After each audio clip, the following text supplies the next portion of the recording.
Icon star Allu Arjun తన next cinema అట్లీతో చేస్తున్న news తెలిసిందే. పుష్ప 2తో నేషనల్ లెవెల్లో తన సత్తా చాటి బాక్స్ ఆఫీస్ హెడ్గా నిలిచిన అల్లు అర్జున్ అట్లీ కాంబినేషన్తో అదరగొట్టే ప్లాన్ చేస్తున్నారు. ఈ సినిమా బడ్జెట్ గురించి లేటెస్ట్గా ఒక లీక్ అయితే బయటకు వచ్చింది. పుష్ప 2తో 1800 కోట్ల పైన వసూలు రాబట్టిన అల్లు అర్జున్ నెక్స్ట్ సినిమా బడ్జెట్ని కూడా అదే రేంజ్లో ఉండేలా ప్లాన్ చేస్తున్నారు. అల్లు అర్జున్ అట్లీ కలిసి చేసే సినిమా బడ్జెట్ 500 నుంచి 600 కోట్ల వరకు ఉంటుందని సమాచారం. ఈ రేంజ్ బడ్జెట్ అంటే ఈ సినిమా ఎలా ఉంటుందో ఊహించుకోవచ్చు. మరోసారి ఫ్యాన్స్కి ఆడియన్స్కి మాస్ ఫీస్ట్ అందించేలా ఈ సినిమా రాబోతోంది. అయితే 600 కోట్ల బడ్జెట్తో అల్లు అర్జున్ అట్లీ రెమ్యునరేషన్స్ కూడా భారీగా ఉండబోతాయని సమాచారం. అల్లు అర్జున్కి 250 కోట్లు, అట్లీకి 100 కోట్ల దాకా రెమ్యునరేషన్ ఇస్తున్నారని టాక్.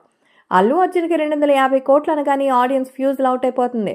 ఇక ఇన్నాళ్ళు మన తెలుగు హీరోల్లో ప్రభాస్ ఒక్కడే 100 నుంచి 200 కోట్ల రెమ్యునరేషన్ అందుకున్నారని అందరికీ తెలుసు. ఇప్పుడు అల్లు అర్జున్ ఆ సినిమాకి ఏకంగా 250 కోట్ల దాకా పారితోషికం అందుకున్నట్టు తెలిసి అంచనాలు మించిపోయేలా ఉన్నాయి అంటున్నారు.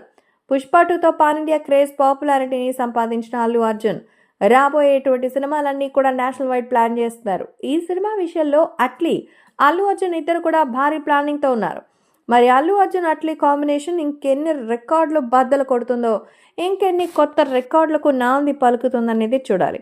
కాబట్టి ఖచ్చితంగా అట్లీ కాంబినేషన్తో మంచి పవర్ఫుల్ సినిమాని తీయడానికి అల్లు అర్జున్ సిద్ధమవుతున్నట్టుగా సమాచారం. అయితే ప్రస్తుతం కొంచెం గ్యాప్ తీసుకుని అట్లీ సినిమాని ప్రారంభించడానికి సిద్ధంగా ఉన్నారు అల్లు అర్జున్.